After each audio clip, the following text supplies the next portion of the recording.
as pessoas não estão acostumadas a entender muito bem a fotografia no cinema. Assim, tem uma quantidade gigante de gente Eu sou um deles. que não entende direito a fotografia do cinema. Porque Eu achava que fotografia era quando a cena é bonita. Essa cena parece uma foto. Isso, Essa cena é uma exato. fotografia. Não, perfeito, matou. As pessoas entendem o cinema, a fotografia do cinema.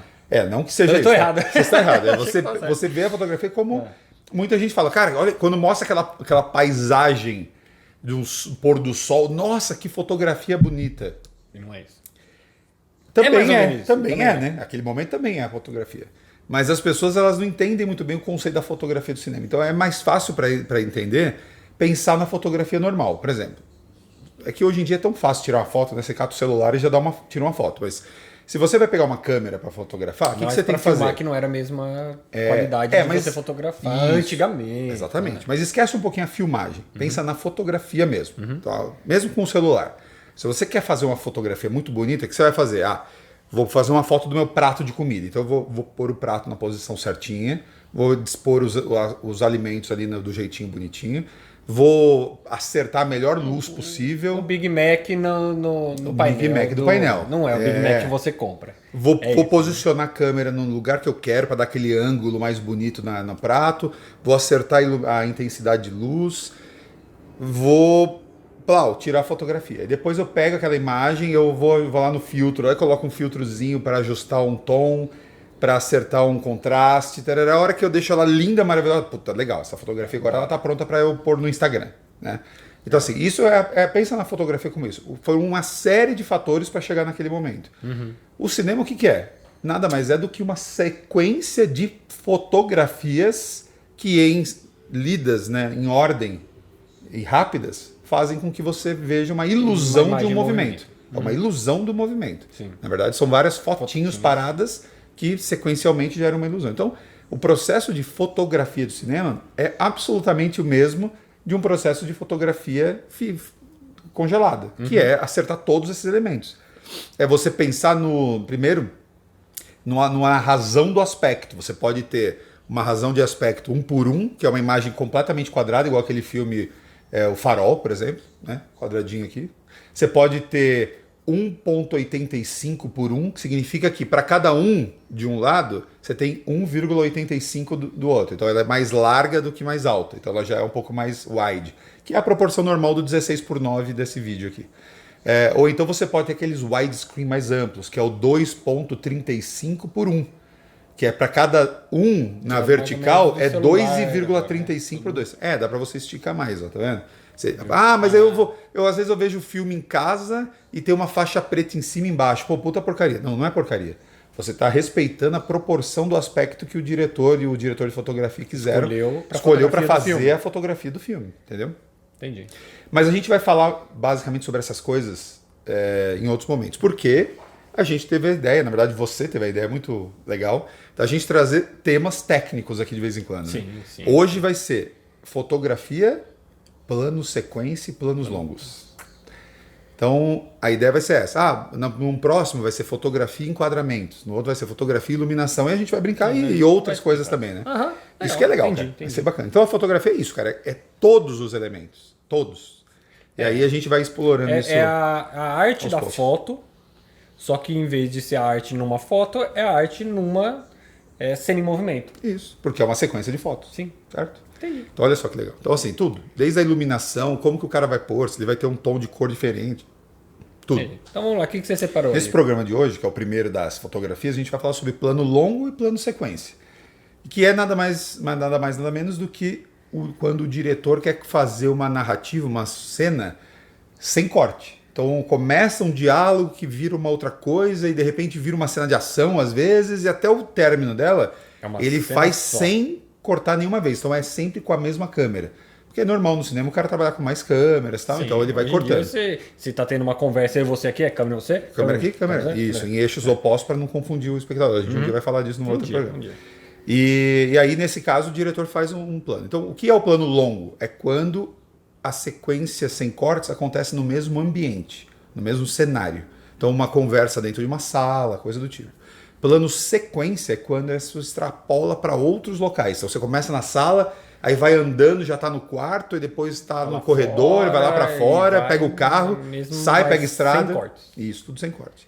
Antigamente, por falta de tecnologia, os caras acabavam fazendo na unha mesmo, a cena inteira. Hoje, com efeitos especiais, os caras conseguem esconder os cortes, e aí você tem ali a simulação, na verdade, de um plano. Que eu acho que tá na lista que fala isso. É isso aí. Vamos lá. Então a gente fez uma lista. Cara, se vocês jogarem no Google lá, melhores planos longos, planos sequências da história do cinema, vocês vão encontrar listas e mais listas e mais listas. Mas a gente selecionou alguns. Que é pra não ter que jogar no Google. A gente gostou a gente pegou alguns, né, para ilustrar. O primeiro que a gente selecionou aqui foi um que você, inclusive, falou aqui, cara. Você mandou bem, hein? Old Boy. Old Boy. Eu acho que esse... coreano. Esse é não só uma importante plano de sequência, plano longo nesse caso, né? Mas ele influenciou cenas que vieram depois. Se você assistiu Demolidor da Netflix, toda a temporada tem uma homenagem a essa cena. Tem. Sabe? Se você assiste um filme hoje em dia que tem uma cena parecida, graças a Old Boy, cara. O diretor de fotografia, que também é chamado de cinematógrafo, né? Porque em inglês é cinematography, não é director of photography, é cinematography. Então veio do nome em inglês, cinematography, e no Brasil a gente também fala cinematografia, ou cinematógrafo. Então no caso do Old Boy, é um cara chamado Chung Hun. Então é bom dar o nome pro cara. Né?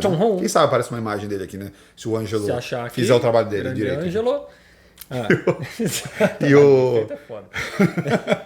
E aí o que acontece? Ele tem uma sequência linda de luta que ele tá com o martelo e ele vai lutando com uma pá de caras. No corredor, a câmera andando sempre de lado nele como aqui. se fosse a quarta parede ali, né? Você é isso, o espectador. E é uma coisa bem game, assim, né? Tipo um jogo de Street Fighter, né? De Mortal Kombat. Isso, que é num 2D, que é num eixo só, ele lutando com os caras aqui só pra frente e pra trás. E a sequência inteira, um plano longo, porque fica no corredor o tempo todo. E ela é maravilhosa, aquela cena, como você falou. Essa cena é tão maravilhosa que dá pra fazer um programa inteiro falando dela, porque não só esse plano de sequência, porque o cara tá lutando e bate e volta, e o cara que ele bateu apagou, mas lá na frente o cara já acordou de novo e vê que tá rolando a luta, acorda e vai, e ele cansa, e ele apanha, e ele não é um cara, um super-herói que bate e sai ali inteiro. Ficou preso, ele cansa e você fala, ele vai perder, e aí ele se regenera e vai, e a cena não corta e vai puxando ali no 2D. E, cara, é sensacional. Não, é maravilhoso. A Atômica fez uma homenagem a essa cena numa escadaria que muito é boa impressionante. Também. Atômica com a Charlize Theron. Né? Então essa cena é maravilhosa. Aí pode ir lá conferir. Procurem a cena depois. Procurem, assistam o filme. Se assistam o filme. Se você não assistiu, assista. Ele saiu do streaming agora, né? Aliás, todos os filmes que a gente vai comentar aqui, assistam depois, porque todos valem a pena. Isso, exatamente. Bom, o próximo que a gente listou aqui é o Kingsman, que é o primeiro filme da série Kingsman, né? Dos cavaleiros lá da rainha. Os caras... na verdade seria do rei, né? Mas da rainha. A cena em questão é aquela cena de luta na igreja. Cara, que é brutal, velho. É muito louca aquela cena, né? Isso é o filme que você tava assistindo, esse filme tá legal, esse filme tá legal. E minha reação foi exatamente essa. Esse filme tá legal, e acontece na igreja e você fala, caralho, o que tá acontecendo com esse filme? De repente, explodiu, cara. Essa cena é épica. Se você não viu, não procure a cena no YouTube, vá ver o filme, porque essa cena é maravilhosa. Você tem que curtir o filme para quando chegar nesse momento você ficar insano. Essa cena é maravilhosa e a direção de cena ali é fantástica, cara. Porque é o que você falou, tem cortes imperceptíveis, porque não daria pra fazer aquela efeito cena. especial, tem tudo. E é sensacional, uma das melhores cenas de ação dos últimos tempos. Exatamente. Cara. E o diretor de fotografia desse filme é o George Richmond. Qual que é a ideia, né? A cena de uma cena longa, um plano longo, um plano de sequência, ele não ele pode ser só virtuose? Pode, o cara faz o que ele quiser, o filme é dele. E você pode só pegar lá o cara e seguir o cara, sair na rua e tal. Só que não é. Ela ganha outros ares, ela ganha outro nível de qualidade quando ela tem um propósito narrativo. Isso que é importante. Quando você vai falar de qualquer coisa do cinema, você tem que pensar na função daquilo. Se for só para fazer por fazer, meio que perde o efeito, né? Tá lá por tá lá. Não teria muito porquê. Eu resolvi também trazer um filme aqui que é um filme russo. Ele já deve estar para completar 20 anos, ele é do início dos anos 2000. Mas ele é um filme que eu assisti numa mostra uma vez, ele tem também uma das técnicas de plano sequência mais insanas, cara. Ele chama Arca Russa, o diretor de fotografia é o Tilma Büttner, e a história conta a história da Rússia, né? De tudo da Rússia, desde a Revolução Russa, tal, passando por toda etapa da história.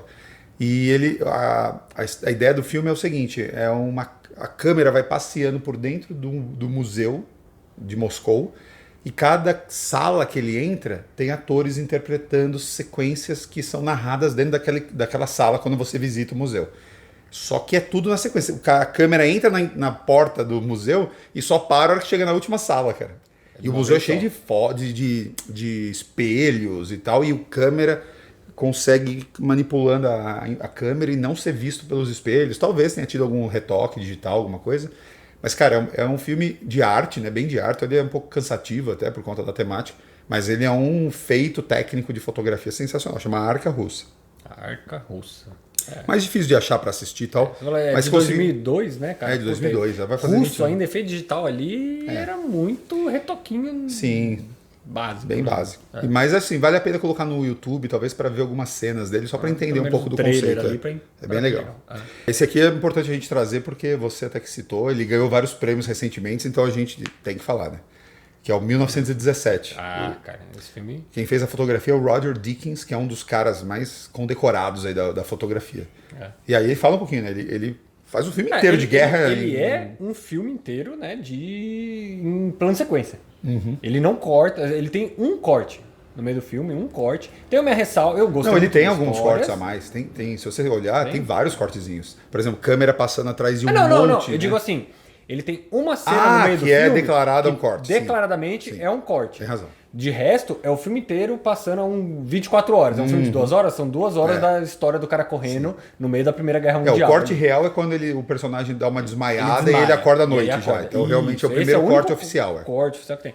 Isso. E assim, apesar de eu ter minhas ressalvas da história, um ponto aqui e ali, esse filme é muito bom e todo feito numa cena só. Teoricamente, numa cena só.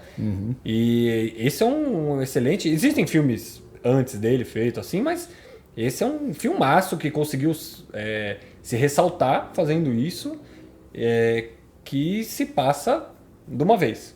Na Primeira Guerra, com bomba explodindo, os caras invadindo, e avião... O nível de ensaio para se fazer um filme desse deve ser insano, né? Porque você tem que a ensaiar montagem tudo. do filme deve ser...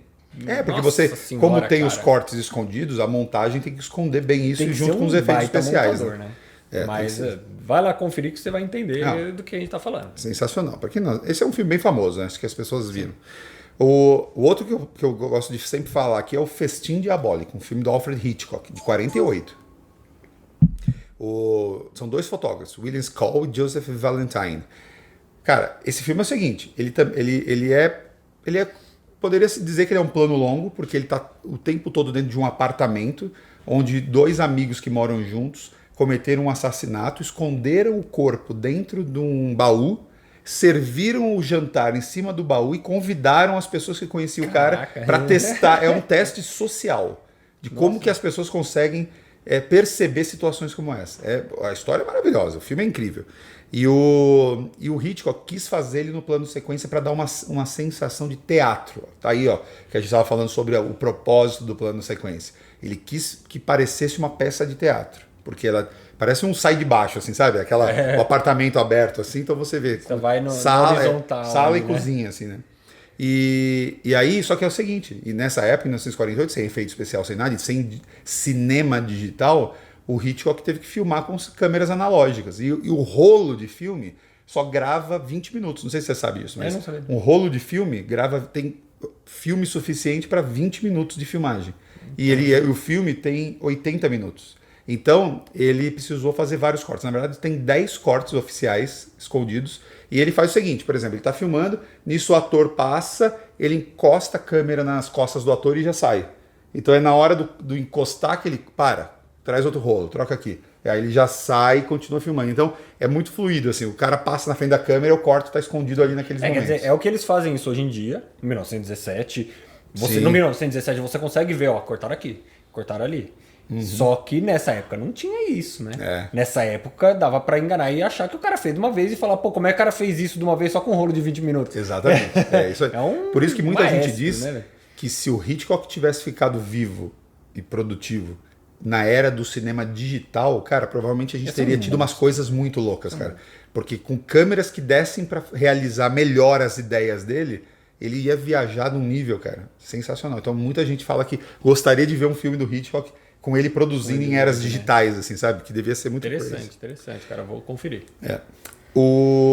Três diretores que gostam muito de plano sequência, cara. Paul Thomas Anderson. Esse cara, aí ele não é diretor de fotografia, ele é diretor do filme e ele sempre tem um fotógrafo que realiza a visão dele, né? O Paul Thomas Anderson, ele tem várias técnicas próprias dele, mas ele, pra mim... Qual o filme do Paul Thomas? O Magnolia é dele, Boogie Nights é dele, o Hard Eight é dele. Ele vai estrear um filme agora, no começo do ano, chamado... Puta, não lembro agora. É um nome esquisito pra caramba. Escreve aqui o nome, não sei o que lá, pizza aqui, ó. Cara, é um nome estranho, é um não sei o que pizza, cara, o filme. É um nome esquisito pra caramba, mas é bem legal. Mas o Paul Thomas Anderson, ele adora fazer plano sequência. Esses filmes que eu citei, o Magnolia, Hard Eight, Boogie Nights, tem todos planos longos e planos sequência. Outro monstrão, Kubrick. O Stanley Kubrick fazia planos sequências maravilhosos. Glória Feita de Sangue. A cena do hotel do Iluminado. Que vem e sai do tapete, barulho, entra no tapete, para, e vai, faz a curva, gêmeas e elevador com sangue. Maravilhoso. Sensacional. Nascido pra Matar, que é o Full Metal Jacket dele, também tem plano de sequência maravilhoso. Então o Stanley Kubrick, ele é um cara que sempre gostou disso. Porque ele gosta de colocar você dentro da cena. Então ele dizia que o corte tira um pouco o espectador. Então quando você vai narrando sequencialmente, você vai aumentando a tensão do espectador constantemente. Sim, mas isso é verdade. Isso é verdade. Quando você pega uma plano de sequência muito longa, você começa a ficar agoniado, cara. Não vai cortar isso, não vai acontecer alguma coisa, vai acontecer. Não tá na nossa lista, mas pra quem assistiu A Maldição da Residência Hill, o episódio 6, ele é praticamente feito inteiro em plano de sequência. Lembra? Que aí tem a transição do tempo, né? Vai pro passado, vai pro presente. Você assistiu, né? Assisti. Não vou me recordar agora, mas esse é o episódio mais maravilhoso que tem da série. Adoro essa série. E ele é praticamente inteiro em plano de sequência. Outro diretor também que adora plano de sequência é o Kill Bill. Já contei que é o diretor, pô. O Tarantino. O Kill Bill tem um plano de sequências bem longos. Tem uns, inclusive, que ele levanta a câmera, filma por cima enquanto a ação vai acontecendo. Sim. Quando a noiva chega na casa da japonesa lá, que é um restaurante e tal, a câmera vai pro andar de cima, volta. Fantástico. A porradaria toda rolando. Ali, né? Os Oito Odiados. Deve ser difícil pra caramba. Deve ser louco, né, mano? Deve ser muito louco. Tá maluco. Você lembra dos Oito Odiados dele, né? Da cabana, um filme bem western e tal? Tem vários planos longos, né? Lá é plano longo, né? Porque tá sempre dentro da mesma cabana. Então lá tem vários planos longos pra enaltecer aquela ele é o rei do diálogo, né? Então. Ele é o rei do diálogo. Então, diálogo, teoricamente, você não precisa cortar. Se você conseguir fazer uma arte legal ali, você vai só virando a câmera sem precisar. Depois a gente vai ter que fazer um episódio explicando essa porra de cortar na fala. A gente vai fazer. Mas você consegue ir girando e levando a câmera pra... Sim. Não, cara, fantástico. E aí, acho que pra finalizar, eu trouxe também dois bem interessantes. O primeiro é um filme chamado A Marca da Maldade. É do Orson Welles, cara. Orson Welles fez Cidadão Kane, que é considerado por muitos o melhor filme da história. Até hoje, Eu assisti e, cara... Não, eu assisti recentemente. Mas você assistiu? Eu assisti recentemente. O Cidadão Kane. O Cidadão Kane. Sim. Eu assisti recentemente e assim, não é um filmaço que você fala, mas você pega a idade, não sei se você vai saber de cabeça, eu não vou. É muito antigo, é muito 50, antigo. Não lembro. E se você pegar esse filme na época que ele foi lançado, você entende por que o filme é tão ovacionado. É maravilhoso. Ele é um filme complexo, né? Mas puxando ele para esse ponto, A Marca da Maldade, que é um filme dele feito depois, que ele já tá mais velho e tal, que o diretor de fotografia é o Russell Matty. Ele tem uma cena... Tem vários planos mais longos, mas tem uma que é a mais famosa, que é logo no começo do filme. O Orson Welles é um detetive, ele chega de carro, a câmera acompanha a chegada do carro, ele abre a porta, ela afasta, e ele sai do carro. Ele tá bem gordo, inclusive. Aí, provavelmente, essa câmera subiu numa grua. O cameraman subiu numa grua.